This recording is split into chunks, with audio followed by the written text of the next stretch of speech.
సంగతులు మీకు చెప్పాలనేటువంటి ఆలోచనతో ముందుకు వచ్చినప్పటికీ కూడా కొన్ని విషయాలతో మిమ్మల్ని ఉత్సాహపరచాలనేటువంటి ఆలోచన కలుగుతూ ఉన్నది. అనేక సంగతులు మనము ఒకే రోజున ఒకేసారి చెప్పుకోవటం కుదరదు అనేటువంటి విషయం మనందరికీ తెలుసు.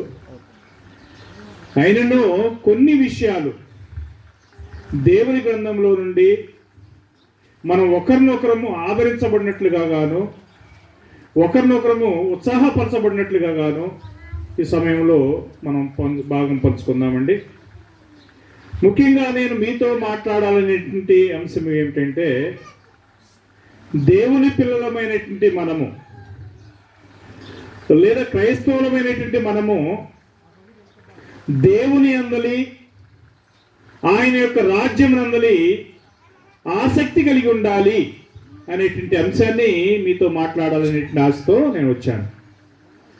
దేవుని అందును ఆయన యొక్క రాజ్యం అంటే ఆయన యొక్క సంఘమందును ఆసక్తి కలిగినటువంటి వారుగా మనం ఉండాల్సినటువంటి అవసరం ఉన్నది. ప్రియమైనటువంటి దేవుని బిడ్డలారా, దేవుని పిల్లలుగా మనము దేవుడు మనకు ఎల్లప్పుడూ తోడుగా ఉన్నాడు అనేటువంటి ఒక ఉద్దేశము మన యొక్క హృదయంలో గనక కలిగి ఉన్నట్లయితే, దేవుని అందలి ఎల్లప్పుడూ కూడా ఆసక్తిని కానీ దేవుని అందలి ధైర్యాన్ని కానీ మనం విడిచిపెట్టడానికి వీలు పడదు.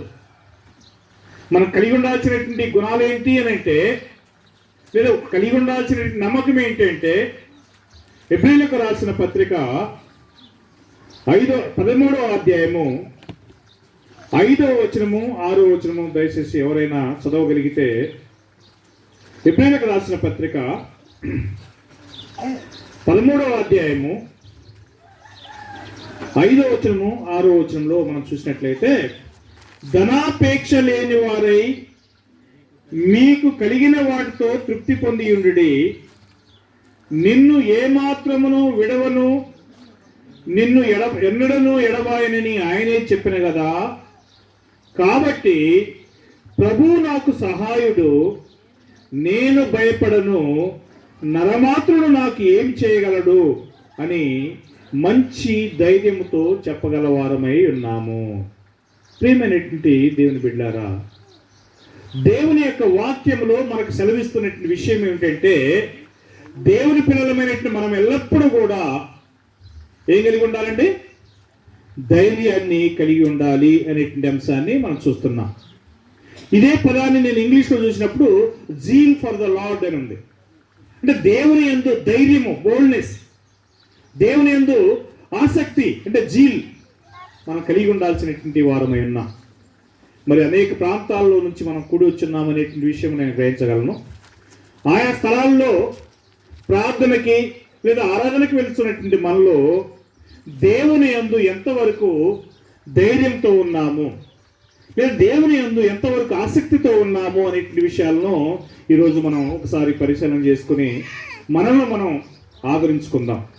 ప్రియులారా, మనము పాత నిబంధన కాలంలో నుంచి కొన్ని ఉదాహరణలతో ఈ యొక్క సందర్భంలో మనం చూద్దాం. ఎలీషా కాలాన్ని ఒకసారి జ్ఞాపకం చేసుకుందాం. 2వ రాజుల గ్రంథంలో 6వ అధ్యాయంలో అక్కడ ఎలీషా అనేటువంటి ఒక దైవజనుడు ఆ దినాల్లో కొనసాగుతూ ఉంటాన్ని మనందరికీ తెలిసినటువంటి విషయమే. ఈ యొక్క ఎలీషా దేవుని యొక్క ప్రవక్తగా ఉండి దేవుని ప్రజలను దేవుని వైపు నడిపించేటువంటి బాధ్యతతో కొనసాగుతున్నటువంటి సందర్భం అది. ఆ యొక్క సందర్భంలో ఇశ్రాయేలీయుల మీదికి సిరియన్లు యుద్ధానికి రావడం జరిగిందండి. గమనించాలి, 2 దేశాల మధ్య యుద్ధం జరుగుతూ ఉన్నది. ఏ దేశానికి మధ్యలో తెలుసా అండి? సిరియా దేశం. ఇప్పుడు మనకు భూకంపాలు వచ్చినవి చూసారా? ఆ భూకంపం వచ్చినటువంటి ఆ యొక్క దేశం నుండి ఇశ్రాయేల్ దేశం మీదకి యుద్ధానికి రావడం జరిగింది. యుద్ధానికి వచ్చినప్పుడు అక్కడ ఉన్నటువంటి ఇశ్రాయేల్ సైన్యము సిరియన్లు వచ్చి ఎక్కడైతే మాటుగాస్తున్నారో, ఎక్కడైతే వారు మరి దండెత్తున్నారో ఆ విషయాన్ని ముందుగానే ఇశ్రాయేలు రాజునకు ఆహాబునకు ఈ యొక్క ఎలీషా తెలియజేయడం జరిగింది. దీని చేత వీళ్ళు ఏం చేసేవాళ్ళంటే, తప్పించుకొని ఆ సిరియన్ల యొక్క బారి నుంచి జ్ఞానంతో తప్పించుకొని వారు బయటపడేటువంటి పరిస్థితులు కనపడుతున్నాయి అక్కడ. గమనించండి, ఇక్కడ అంటే ఏదైనా ఒక కార్యాన్ని నుంచి మనం తప్పించుకోవాలంటే దేవుని యొక్క నడిపింపు అవసరమో, దేవుని యొక్క జ్ఞానం అవసరం అనేటువంటి విషయాన్ని మనం చూస్తున్నాం. ఇక్కడ ఎలీషా వీరికి చెప్పిన విధంగానే ఇశ్రాయేలు సైన్యం ఏం చేస్తుందంటే సిరియన్లకు దొరకకుండా తప్పించుకుంటూ జరుగుతూ ఉన్నది. అప్పుడు సిరియా రాజుకు ఒక సందేహం ఏర్పడింది.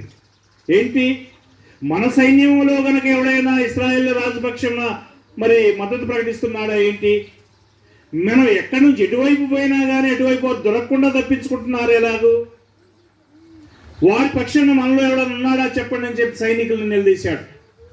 అప్పుడు వారి యొక్క సైన్యంలో ఉన్నటువంటి ఒక సైనికుడు చెప్తాడు, అయ్యా మన సైన్యంలోని ఎవడ కూడా వారి వైపు వారికి మద్దతు ప్రకటించేటువంటి ఆలోచన లేదు, కానీ ఇశ్రాయేలుల మధ్యలో ఒక ఆయన ఉన్నాడండి, ఆయనే దైవజనుడైనటువంటి ఎలీషా. ఆ ఎలీషాకు దేవుడు ఏం చేయబోతున్నాడు, ఏం జరుగుతున్నాయనేటువంటి విషయాలన్నీ కూడా దేవుడు ఆయనకు బయలుపరుస్తున్నాడు. ఆయన పోయి ఇశ్రాయేల్ రాజు అయినటువంటి ఆహాబునకు తెలియజేయటం జరుగుతున్నది అని చెప్పేసరికి వెంటనే సిరియా రాజు కోపం వచ్చేసి వాడిని బట్టరాంటారని చెప్పి ఎలీషా దగ్గరికి పంపించడం జరుగుతున్నది. ఎలీషా రాత్రిలో ఆ యొక్క ఒక గ్రామంలో బస చేస్తూ ఉంటుంటాడు. ఈ విషయాలు మీకు కొంచెం అర్థమవుతున్నాయో కావట్లేదు, నాకైతే తెలియట్లేదు, కానీ విన్నారో లేదో అంతకుముందు నాకు తెలియట్లేదు, కానీ కొన్ని విషయాలు మీకు చూపిస్తాను దాంట్లో బైబిల్ వచనాల్లో నుంచి. ఎప్పుడైతే ఈ యొక్క ఎలీషా ఆ యొక్క దోతాన్ అనేటువంటి ఒక గ్రామంలో బస చేస్తున్నాడో, ఆ యొక్క బస చేస్తున్నటువంటి ఆ యొక్క గ్రామం చుట్టూ సిరియా సైన్యం అంతా కూడా ముట్టడి వేసిందండి. ముట్టడి వేసి గుర్రాలు, రథాలు, సైన్యం అంతా కూడా చుట్టూ ముట్టుకట్టాయి. ఆ సమయంలో ఉదయం పెందల కాడిని ఎలీషా యొక్క దాసులు లేస్తాడు. చూసి, అయ్యో నా ఏలినవాడా, మనం ఎలా తప్పించుకోగలము, ఇక మీద మన పని అయిపోయింది అని చెప్పి భయపడి తన యజమానుడైనటువంటి ఎలీషాను లేపి చెప్తాడు. అప్పుడు ఎలీషా మాట్లాడే మాట ఈరోజు మీతో పంచుకోవాలనే ఆలోచనతో నేను ఈ యొక్క విషయాన్ని చెప్పాను. 2వ రాజులు 6వ అధ్యాయము 13వ వచనం నుంచి 17వ వచనం చదువుదాం. దయచేసి ఎవరైనా చదవండి. 2వ రాజులు 6వ అధ్యాయము. అందుకు రాజు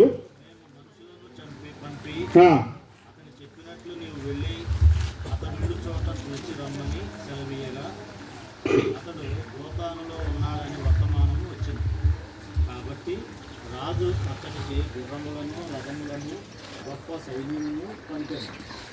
వారు రాత్రి వేళ వచ్చి పట్టణములను చుట్టుకొనగా దైవజనుడైన అతని పనివాడు గంటలకాడ లేచి బయటికి వచ్చినప్పుడు గుర్రములను, రథములను గల సైన్యము పట్టణమును చుట్టుకొని ఉండుట కనబడింది. అంతటా అతని పనివాడు, అయ్యో నా ఏలినవాడా, మనము ఏమి చేయదుమని ఆ దైవజనుడితో అనగా. చాలండి.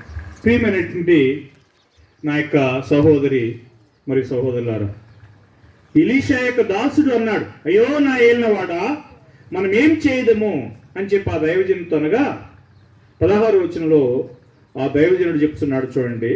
అతడు, భయపడవద్దు, మన పక్షమున ఉన్నవారు వారికంటే అధికులై ఉన్నారని చెప్పి. గమనించండి ఎంత ధైర్యంతో ఎలీషా ఉన్నాడు అనే విషయాన్ని ఇక్కడ మనం చూస్తున్నాం.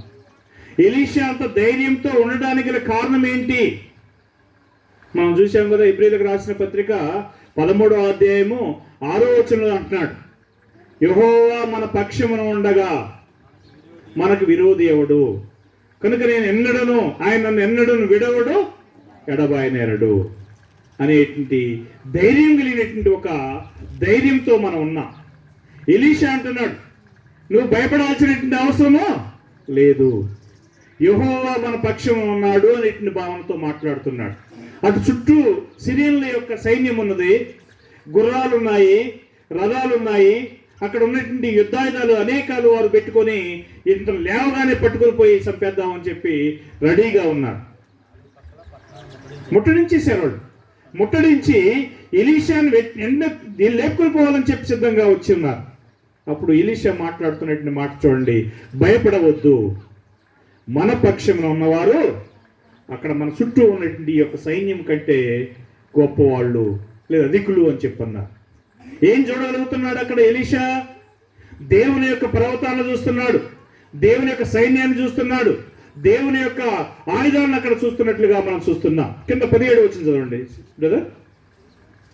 యెహోవా వీరు చూచినట్టు ఆ, ఆ. వీని కళ్ళను తెరువమని ఎలీషా ప్రార్థన చేయగా యెహోవా ఆ పనివాని కళ్ళను తెరిసేది కనుక వారు ఎలీషా చుట్టూను పర్వతం అగ్ని గుర్రముల చేత రథముల చేతను నిండి చూశారండి ఏమున్నాయట అక్కడ?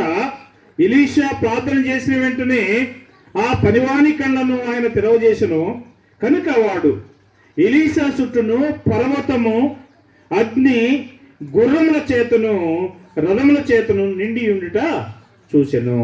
ప్రియమైనటువంటి నా యొక్క సహోదరి సహోదరులారా, మనం నిజంగా దేవుణ్ణి వెతికేటువంటి వారుగా ఉన్నట్లయితే, నిజంగా దేవుని యందు విశ్వాసం కలిగినటువంటి వారుగా ఉన్నట్లయితే, నిజంగా దేవుని కోసం జీవించాలనేటువంటి ఒక తపన మనలో ఉన్నట్లయితే ఎవరు మనకు తోడుగా ఉంటున్నారు చెప్పాలండి? యెహోవా దేవుడు మనకు తోడుగా ఉంటున్నాడు. మన చుట్టూ ఆయన దూతల కాపలా ఉంటున్నాయి, మన చుట్టూ ఆయనకు రథాలు కాపలా ఉన్నాయి, మన చుట్టూ ఆయన యొక్క సైన్యం మనకు తోడుగా ఉన్నది అనేటువంటి విషయాన్ని మనం నమ్మాల్సినటువంటి వారమై ఉన్నాం. రెండవ ఉదాహరణ మనం చూసినట్లయితే, దావీదు ఫిలిస్తీన్ల మీదకి యుద్ధానికి పోతున్నటువంటి సమయంలో ఫిలిస్తీన్లలో నుంచి ఒక సైనికుడు గోలియాత్ అనేటువంటి వాడు వస్తాడు. వాని యొక్క ఎత్తు, వాని యొక్క ఆకారం ఎలాగుందంటే 6 మూళ్ళ జాండ్ ఎత్తు, మరి యుద్ధాయుధాలను ధరించినటువంటి వాడై మరి యుద్ధానికి వస్తున్నాడు. దావీదేమో చిన్నపిల్లవాడిగా ఉన్నాడు.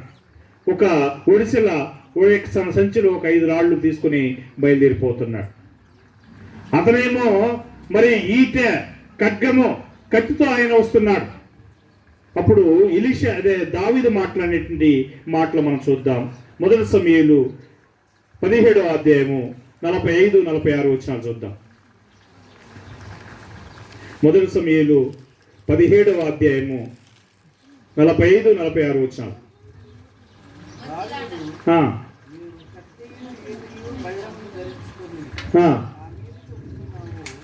అయితే నేను తెలుసుకుంటున్న ఇశ్రాయేలీయుల సైన్యములు కట్టుకుని యెహోవా పేరట నేను వేడుకుంటున్నాను. ఈ దినమున యెహోవా నిన్ను నా చేతికి అప్పగించును. నేను నిన్ను చంపి ఈ తల తెగనరికి వేసేదను. ఇశ్రాయేలీయులలో దేవుడు ఉన్నాడని లోక నివాసులందరూ తెలుసుకున్నట్టు నేను ఈ దినమున ఫిలిష్తీయుల యొక్క కళేబరములను ఆకాశ పక్షులను భూమృగములను. ప్రియమైనటువంటి వాళ్ళారా, ఈ సమూయేలు పుస్తకాన్ని మనం చదివినప్పుడు అక్కడ సౌలు మొట్టమొదటి ఇశ్రాయేల్ రాజుగా కొనసాగుతున్నటువంటి కాలం అది. ఆ కాలంలో ఫిలిస్తీన్ల యొక్క సైన్యము మాటి మాటికి ఇశ్రాయేల్ మీదకి యుద్ధంకు వచ్చేది. ఆ సమయంలో ఫిలిస్తీన్లు ఎదుర్కోగలిగినటువంటి సామర్థ్యము, శక్తి కానీ ఇశ్రాయేల్ సైన్యానికో ఇశ్రాయేల్ రాజుకో లేదు. ఆ యొక్క సమయంలో గొలియాతు అనేటువంటి ఒక యుద్ధ వీరుడు బయలుదేరి వచ్చి, మీలో ఎవడైనా మా యొక్క ఫిలిస్తీన్ల సైన్యమును లేదా నా మీద యుద్ధం చేసి నన్ను గెలిచినట్లయితే మేమంతా మీకు దాసులుగా ఉంటాము, లేదా వారిని నేను జయించినట్లయితే మీరు మాకు దాసులుగా ఉండాలని చెప్పి 1 రోజు కాదు, 2 రోజులు కాదు, 40 దినాలు వారిని వేధిస్తూ ఈ విధంగా సవాల్ చేస్తూ వస్తున్నాడు. దావీదు ఆ యొక్క గొర్రెల మందలో నుంచి, అరణ్యంలో నుంచి వచ్చాడు.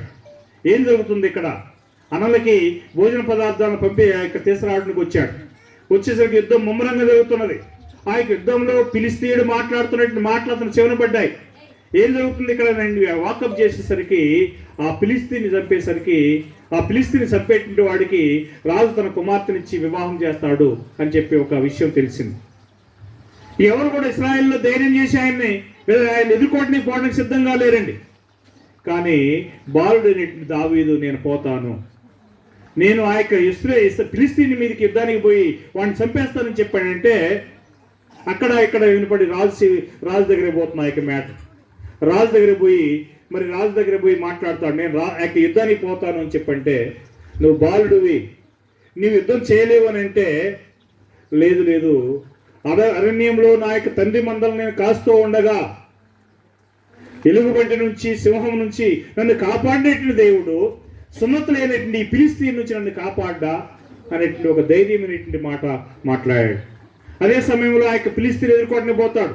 ఈయనేమో సంచిలో చిన్న రాళ్ళు పట్టుకున్నాడు, ఒక చిన్న కరపలు పట్టుకున్నాడు, బయలుదేరిపోతున్నాడు యుద్ధానికి. అవతలోడేమో 6 మూల జ్ఞానంతో ఆ యొక్క ఈటె, ఖడ్గము, తర్వాత ఆ యొక్క శరీరానికి అనేక రకాలైనటువంటి ఆ కవచాలను ధరించుకున్నాడు. యుద్ధానికి వస్తూ ఉన్నాడు. అంటున్నాడు, నువ్వు ఈటెను కత్తిని పట్టుకుని నా మీదకి వస్తున్నావే. ఏమంటాడు ఒకసారి మరొకసారి చదువుదామండి ఆ వచనము, 45వ వచనం. ఏమంటాడు చూడండి, దావీదు, నీవు కత్తియు ఈటెను బల్లెమును ధరించుకొని నా మీదకి వస్తున్నావు. అయితే నీవు తిరస్కరించిన ఇశ్రాయేలు సైన్యముల అధిపతి యెహోవా పేరిట నీ మీదికి వచ్చున్నాను. ఈ దినమున యెహోవా నిన్ను నా చేతికి అప్పగించును. నిన్ను చంపి నీ తల తెగవేతను ఇశ్రాయేల్లో దేవుడున్నాడని లోక నివాసులందరూ తెలుసుకోగలిగినట్లుగా నేను ఈ దినమున ఫిలిస్తీన్ల యొక్క కళేబరములను ఆకాశ పక్షులకును భూమి మృగములకును ఇత్తును అని చెప్పి ధైర్యంతో మాట్లాడాడు. చివరికి దగ్గరికి పోయారు. వెంటనే దావీదు తన దగ్గర ఉన్నటువంటి ఒడిసెలను పట్టుకున్నాడు, ఒక రాయి పెట్టి విసిరి ఒకే ఒక దెబ్బ కొట్టాడు. వెంటనే ఆ యొక్క రాయి ఎక్కడ తగిలిందండి? అమ్మాయి వినలేదు ఎప్పుడుది? విన్నారు? ఎక్కడ జరిగింది? ఆ ఫిలిస్తీన్ యొక్క నుదుట తగిలింది. వెంటనే వాడు ఆ యొక్క రాయి దెబ్బకి బోర్లా పడిపోతాడు. వెంటనే దావీదు పోయి వాడి మీదకి ఎక్కి వాడి కత్తి తీసుకొని ఖడ్గాన్ని తలనరకేసి చేయి పట్టుకుని వస్తున్నాడు. ఈ సంభవాన్ని చూసినట్టు ఆ యొక్క ఫిలిస్తీన్ అందరూ కూడా ఆ చెట్టుకొకడు పుట్టకొకడు పారిపోవడం జరిగింది. అంటే గమనించాలి, ఇక్కడ దావీదులో ఉన్నటువంటి విషయం ఏంటి అంటే, యెహోవా నాకు తోడున్నాడు, నన్ను నరమాత్రం నాకేం చేయగలడనే ఒక ధైర్యంతో ఆయన ముందుకు పోయాడు. అదేవిధంగా దేవుడు ఆయనకు సహాయం చేసి తోడుగా ఉన్నాడు అనే విషయాన్ని మనం చూస్తున్నాం. ప్రియమైనటువంటి దేవుని బిడ్డలారా, మనము కూడా ఈ భూమి మీద జీవించేటప్పుడు దేవుడు మనకు తోడున్నాడు, దేవుని యొక్క సహాయం మనల్ని ఎప్పుడు విడవదు అనే ఒక లక్ష్యంతో, ఉద్దేశంతో మనం ముందుకు పోయినట్లయితే దేవుడు నిశ్చయంగా మనల్ని కాపాడుతూ ఉంటాడు అనే విషయాన్ని గమనించాల్సినటువంటి అవసరం ఉన్నది. తర్వాత ఇంకొక సేవకుడు దావీదు దగ్గర పనిచేస్తున్నా, అంటే దావీదు కాలంలో ఉన్నటువంటి దైవజనుడు అయినటువంటి ప్రవక్త అయినటువంటి నాతాను. ఈ యొక్క నాతాను దావీదు దగ్గర పోయి ధైర్యంగా మాట్లాడతాడు. అంటే ఒక స్టోరీ చెప్తాడు అన్నమాట. ఈ విషయాలు మనం 2 సమూయేలు 12వ అధ్యాయంలో చూడగలం. ఆ విషయాలు నేను ఇప్పుడు ఎక్కువగా పంచుకోదలుచుకోలేదు. 3వ పాయింట్ చూద్దాం. అపోస్తుల కార్యము 4వ అధ్యాయంలో మనం చూసినట్లయితే ఇక్కడ కొత్త నిబంధన కాలం ఇది. ఈ కాలంలో పేతురు, యోహాన్లు దేవుని యొక్క సువార్త పరిచర్యను కొనసాగిస్తున్నటువంటి సందర్భంలో యెరూషలేములో యేసుక్రీస్తు నామాన్ని గూర్చి, ఆయన యొక్క సత్య సువార్తను గురించి ప్రకటన చేస్తే అక్కడ నేరంగా భావించి వారిని పట్టకు వెళ్ళి సరసాలు వేసి సభలకు ఈడ్చి బంధించినటువంటి పరిస్థితులు ఉన్నాయి. అప్పుడు ఆ యొక్క పేతురు మాట్లాడుతున్నటువంటి ఒక విషయాన్ని మనం జ్ఞాపకం చేసుకుందాం. అపోస్తుల కార్యము 7వ అధ్యాయము 4వ అధ్యాయము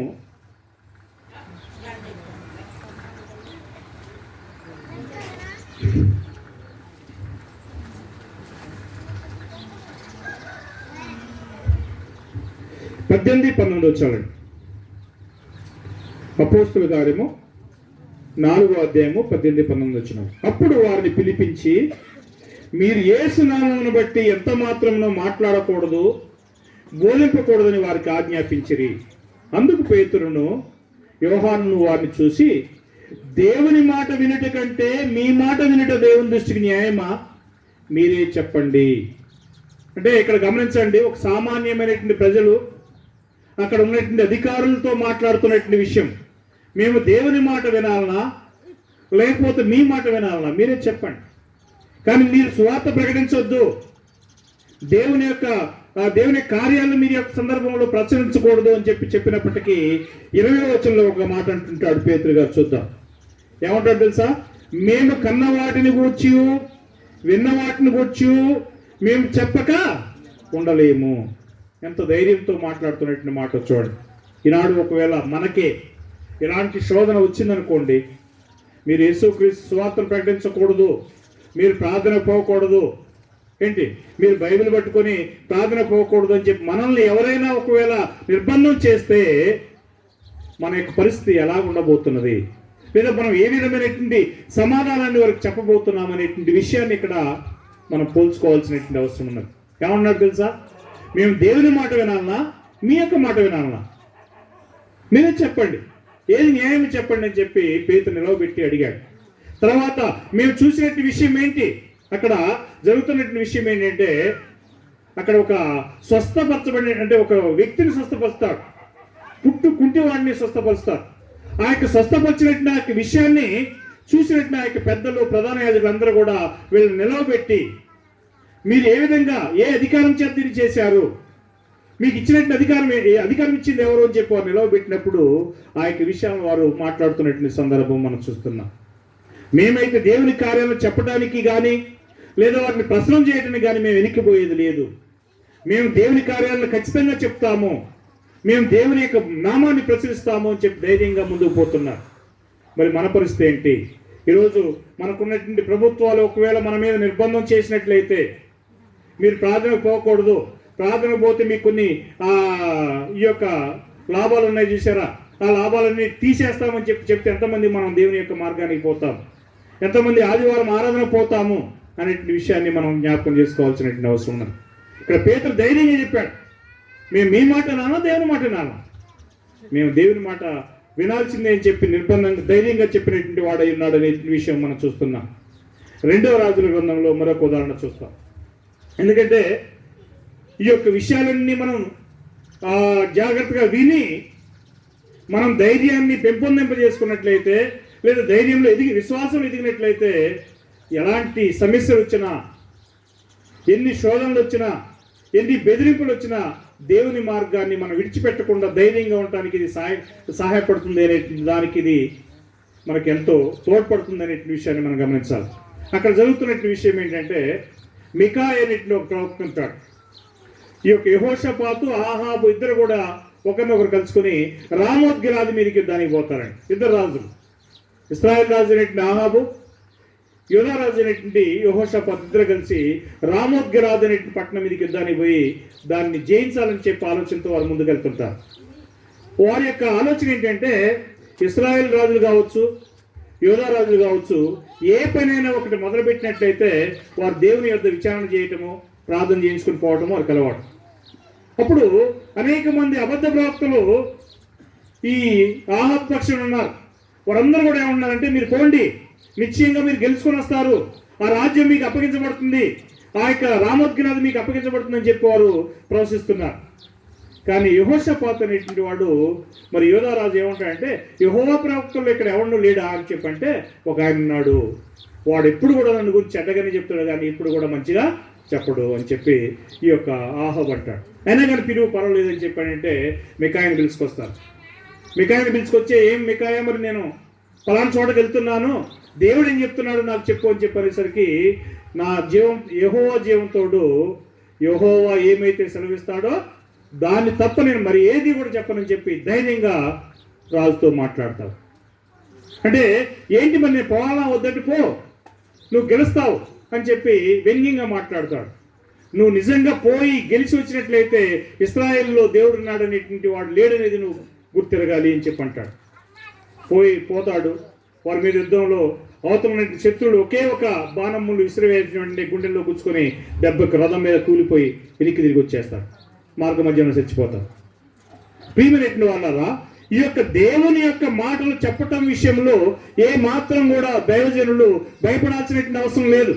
ఎల్లప్పుడూ కూడా ధైర్యం కలిగినటువంటి వారుగా ఉండాల్సినటువంటి వారై ఉన్నారు.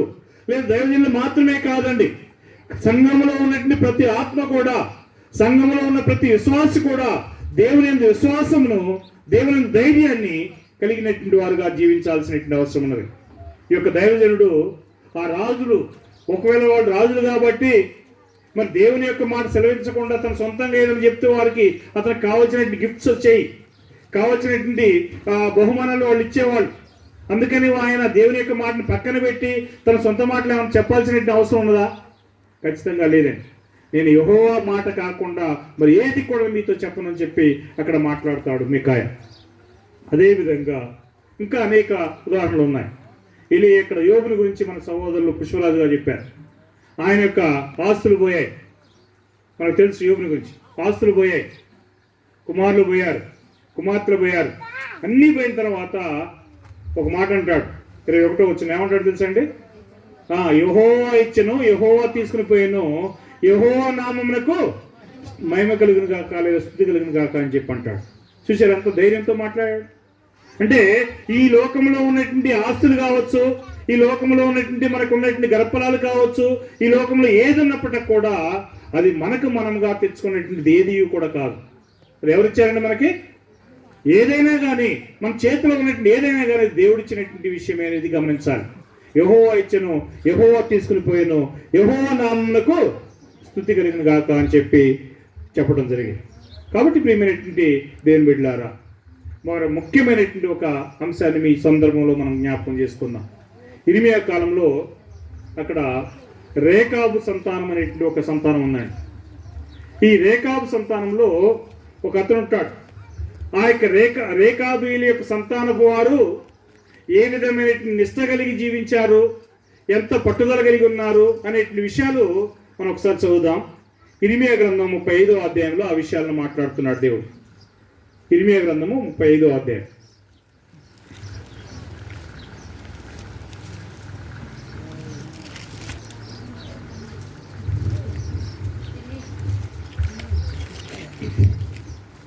చూడండి, ఇక్కడ 6-7 వచనాలు చూసినట్లయితే, వారు మా పితరుడకు రేకాబు కుమారుడైన యెహోనాదాబు మీరైనను మీ సంతతి వారైనను ఎల్లప్పుడూ ద్రాక్షరసం కానీ ద్రాక్షరసం త్రాగకూడదని మాకు ఆజ్ఞాపించిన కనుక మేము ద్రాక్షారసము త్రాగము.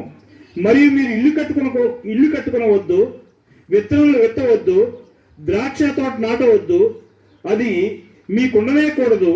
మీరు పరవాసం చేయి దేశములలో దీర్ఘాయువంతులున్నట్లుగా మీ దినములని గుడారంలోనే మీరు నివసింపవాలని అతడు మాకు ఆజ్ఞాపించను. గమనించాలండి, ఎందుకు ఈ విషయాన్ని మనం జ్ఞాపకం చేసుకుంటున్నామంటే, ఒక సంతతి ఉన్నదండి. వీళ్ళు వారి యొక్క పితరుడు అనేటువంటి యెహోనాదాబు అనేటువంటి ఒక ఆయన ఉంటాడు. వీరు ఎవరు అంటే రేకాబీలండి. అదొక సంతతి. ఈ రేకాబీలకు ఒక పితరుడు ఉన్నాడు, అతని పేరు యెహోనాదాబు. ఈ యెహోనాదాబు ఏం చెప్తాడంటే, మీరు ఎప్పుడు కూడా ద్రాక్షరసం తాగకూడదు, మీరు ఎప్పుడు కూడా ఇల్లు కట్టుకోకూడదు, మీరు ఎప్పుడు కూడా తోటలు నాటకూడదు, పంటలు విత్తకూడదు అని చెప్పి వారికి చెప్పాడు. ఆ యొక్క మాటకు వారు ఎంత విలువిచ్చి ఉన్నారు అనేటువంటి విషయం కోసం నేను ఇక్కడ ఈ విషయాన్ని తీసుకొస్తున్నా. వాళ్ళు ఏం చేశారు ఒకసారి చదువుదామండి. 11వ వచనం చదవండి.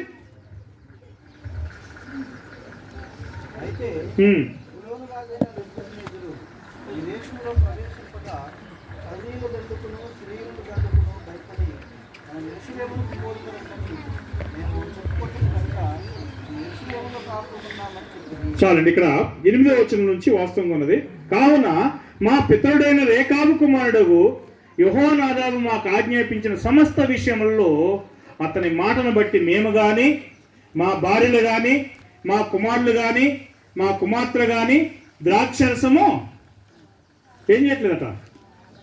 చూశారండి, అంటే ఒక సామాన్యమైనటువంటి వారికి పితరుడు చెప్పినటువంటి మాట ఏంటి? మీరు మీ జీవితంలో ఎప్పుడు కూడా ద్రాక్షరసం తాగకూడదు, మీరు ద్రాక్ష తోటలు నాటకూడదు, మీరు పొలాల్లో విత్తనాలు విత్తకూడదు, మీరు ఇండ్లు కట్టుకోకూడదు, మీరు గుడారాల్లోనే ఉండాలి అని చెప్పి వారికి చెప్తే వాళ్ళు ఎంతమంది ఆయన మాట విని నిలబడ్డారు? ఎంతమంది ఆయన మాట ఆయన చెప్తాడులే మనం ఎందుకు ఆయన మాట వినాలని చెప్పి పోయి వాళ్ళు ఇల్లు కట్టుకొని స్థిర నివాసం ఏర్పరచుకున్నారు అంటే వారి వంశంలో ఒక్కరు కూడా ఆయన మాట మేరలేదండి. చూశారండి, ఒక మనుషుని యొక్క మాటని వాళ్ళు ఎంత బలంగా నమ్మి వారి యొక్క తరములన్నింటిలో కూడా ఎంత బలంగా వారు ఉన్నారో మనం ఈ యొక్క సందర్భంలో గమనిస్తున్నాం. మరి మన దేవుడు మనకు అనేకమైన ఆజ్ఞలు ఇచ్చాడు. ఏం చేశాడు తెలుసా? మీరు మత్తులై ఉండొద్దు అని అన్నాడు, వ్యభిచారులై ఉండొద్దు అన్నాడు, విగ్రహారాధన చేయొద్దు అన్నాడు. అనేకమైనటువంటి ఆజ్ఞలు మనకు ఉన్నాయి. మరి ఎంతవరకు మనం దేవుని మాట వింటున్నాము? అంటే ఇక్కడ వీళ్ళు ఏం చేశారు ఒకసారి చూడండి. వారి పితరులు చెప్పినటువంటి మాట 9వ వచనం చదువుదాం. మా తండ్రి అయిన యెహోనాదాబు మాకు ఆజ్ఞాపించిన సమస్తమును బట్టి మేము విధేయులమగునట్లుగా కాపురములకు ఇల్లు కట్టుకున్నట్లేదు, ద్రాక్షరసములు కానీ పొలములు కానీ సంపాదించట్లేదు, విత్తనములు చల్లట్లేదు, గుడారములోనే నివసిస్తున్నాము అని అంటున్నాడు. చూసారండి, ఒక పితరుడు చెప్పినటువంటి మాటని వారు గౌరవించి అంత బలంగా వారు నిలబడగలిగారు. మరి దేవుడు మనకి తన సేవకులైనటువంటి ప్రవక్తల్ని అనుదినము మన యుద్ధకు పంపించి మనకు అనేక విధాలుగా బోధిస్తూ ఉన్నాడు. మరి మనం ఎంతవరకు లోబడుతూ ఉన్నాం, ఎంతవరకు ఆయనకి విధేయమవుతున్నాము అని అంటే చాలామంది ఇటు వింటున్నాము, ఇటు వదిలిపెడుతున్నాం. ఎంతోమంది మన యొక్క అంటే దేవుని యొక్క పిల్లలు ఎంతోమంది ప్రతి ఆదివారము బోధించబడుతూనే ఉన్నారు, వింటూనే ఉన్నారు. అయినప్పటికీ కూడా దేవుని యొక్క మాటల్ని లక్ష్య పెట్టేటువంటి పరిస్థితుల్లో ఈరోజు లేవు. కానీ దేవుని యొక్క బిడ్డలమైనటువంటి మనము దేవుని యొక్క మాటలు విని వాటి యందు నిలకడగా ఉండాల్సినటువంటి వారమై ఉన్నాము అనడానికి ఇది చాలా గొప్ప మాదిరి ఉన్నది. రేఖాబీలు యొక్క సంతానం ఎంత బలంగా ఉన్నారు అనే విషయాన్ని మనం చూస్తున్నాం. మరి మన యొక్క పరిస్థితి ఏంటి అని అంటే దేవుని యొక్క మాటలు విని దేవుని కోసం మనం బలంగా నిలబడాల్సినటువంటి అవసరమైనది. తర్వాత ఇంకా 2 ఉదాహరణలు మీతో నేను పంచుకోవాలనుకుంటున్నాను. దానియేలు పుస్తకంలో షద్రకు, మేషకు, అబేద్నెగో అనేటువంటి 3 యూదులు ఉండేవాళ్ళు.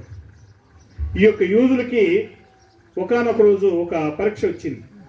ఏమిటి ఆ పరీక్ష అంటే బబులోను రాజు అనే నెబుకద్నెజరుకు ఒక కల కలిగిందండి. ఆ కళలో ఆయనకి ఒక విస్తారమైన బ్రహ్మాండమైన ఒక ప్రతిమ, ఒక బొమ్మ కనబడింది.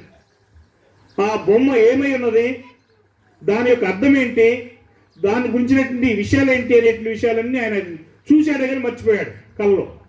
ఇక తెల్లారే తన యొక్క రాజ్యమందు ఉన్నటువంటి మంత్రగాళ్ళని, ఆ తర్వాత జ్ఞానుల్ని అందరిని పిలిపించి నాకు ఒక కళ వచ్చింది, నా కళభావాన్ని మీరు చెప్పాలి, కళభావం చెప్పాలి, కళ్ళను కూడా చెప్పాలి. ఒకవేళ మీరు కళ్ళ భావాన్ని చెప్పలేనట్లయితే మీరందరూ కూడా తుత్తునీయులుగా చంపివేయబడతారు, జాగ్రత్త అని చెప్పన్నాడు. అప్పుడు ఆ యొక్క టీంలోనే షద్రకు, మేషకు, అబేద్నెగో అనేటువంటి 3 యవనస్తులు ఉంటారు. ఆ యొక్క యవనస్తులు దేవుణ్ణి ప్రార్థన చేసిన వెంటనే దేవుడు వారికి ఆ యొక్క విషయాన్ని జ్ఞాపకం చేస్తాడు. తర్వాత కొంతకాలం తర్వాత వారికి ఇంకొక పరీక్ష వస్తుంది. ఆ పరీక్ష ఏంటంటే 30 దినాల వరకు ఆ యొక్క రాజు పెట్టినటువంటి ఆ యొక్క ప్రతిమకి వారు నమస్కారం చేయాలి. ఇంకా ఏ దేవునికి కానీ ఏ మనుషుని కానీ వాళ్ళు పూజ చేయకూడదు. వాళ్ళు యూదులు కాబట్టి ఎవరికి కూడా పూజ చేయడం కానీ ఎవరికి నమస్కారం చేయడం కానీ వాళ్ళు చేయకూడదు కూడా.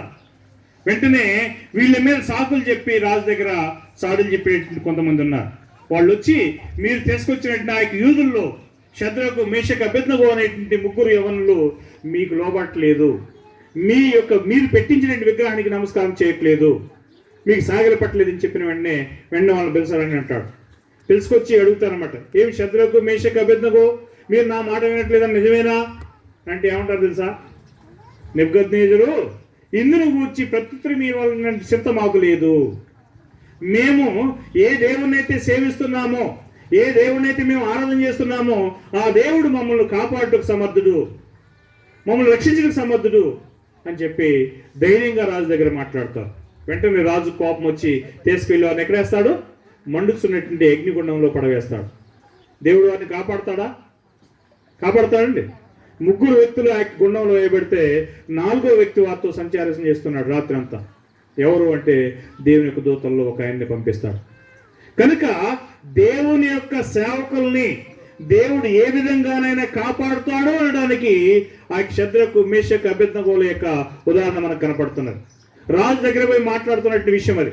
ఈ యొక్క భూలోకంలో ఉన్నటువంటి ఆ ప్రాంతాలన్నింటినీ కూడా దేవుడు ఆ యొక్క నెబుకద్నెజరుకు అప్పగిస్తాడు. నెబుకద్నెజరు దగ్గర ధైర్యంగా తలెత్తి మాట్లాడేటువంటి పరిస్థితులు లేవు ఆ దినాలు. కానీ ఈ యొక్క యూదులు ఏం చేస్తారు తెలుసా? ధైర్యంతో నెబుకద్నెజరు అని చెప్పి పేరు పెట్టి అతను పిలిచి, నీకు మేము సమాధానం చెప్పాల్సినటువంటి అవసరం మాకు లేదు, నువ్వు అగ్నిగుండంలో వేస్తావా లేకపోతే సింహాలభూములు వేస్తావా అది నీ ఇష్టం, మా దేవుడు మాత్రం మమ్మల్ని ఏం చేస్తాడు? కాపాడుతాడు అనేటువంటి ఒక ధైర్యంతో మాట్లాడినటువంటి సందర్భాన్ని మనం 3వ అధ్యాయంలో చూడగలం. ఇక తర్వాత 6వ అధ్యాయంలో మనం చూసినట్లయితే అదే విధమైనటువంటి సంఘటన మరొకటి జరుగుతూ ఉన్నది. ఏంటో తెలుసా అండి అది కూడా ఈ యొక్క దానియేలు మీద కక్ష కట్టి అసూయ చేత అక్కడ ఉన్నటువంటి ప్రధానులు కొంతమంది ఏం చేస్తారంటే ఇతను దేవుని రాజ్య విషయాల్లో తప్ప మరి దేంట్లో కూడా ఇతను మనం పట్టుకోలేము అని చెప్పి ఏం చేస్తారంటే అతన్ని ఇరికించాలని చెప్పి రాజు దగ్గర ఒక చట్టాన్ని చేస్తారు. ఏమిటి ఆ చట్టం అండి? మళ్ళా 30 దినాలు రాజు దగ్గరే వాళ్ళు పూజలు చేయాలి, రాజు చెప్పినటువంటి మాటకు వాళ్ళు లోబడాలి. ఏ దేవునికి పూజ చేయడం కానీ లేదా ఏ విగ్రహానికి పూజ చేయడం కానీ చేయకూడదు. ఆయన రాజు దగ్గర నుంచి ఆ యొక్క పిల్లని గ్రోవి ఆ తర్వాత ఈ యొక్క సంగీత వాద్యాలు రాగానే లేచి అందరూ కూడా మరి వారి దేవునికి ఆయన నియమించినటువంటి దేవునికి వారు సాగిలపడి నమస్కారం చేయాలి. కానీ దానియేలు ఇలాంటి చట్టం ఒకటి చేయబడింది అన్నటువంటి విషయం తెలుసుకుని కూడా తన ఇంటికి వెళ్ళి ఏం చేస్తారు తెలుసా అండి? తన ఇంటి మీద మేడ గదిలో తన కిటికీ యెరూషలేము వైపు తిప్పి తెరిచి ముమ్మారు దేవునికి ప్రార్థన చేస్తాడు. అంటే నేను ఎందుకు ఈ విషయాలన్నీ మీతో చెప్తున్నానంటే దేవుని పిల్లలమైనటువంటి మనము దేవుడు మనకు తోడుగా ఉన్నాడు అనేటువంటి ఒక విషయాన్ని నమ్మితే మనం ఎలాంటి ధైర్యం కలిగి ఉండాలి అనే దానికోసం నేను ఈ విషయాలు చెప్తున్నాను. అప్పుడు దానియేలు వెంటనే దేవుని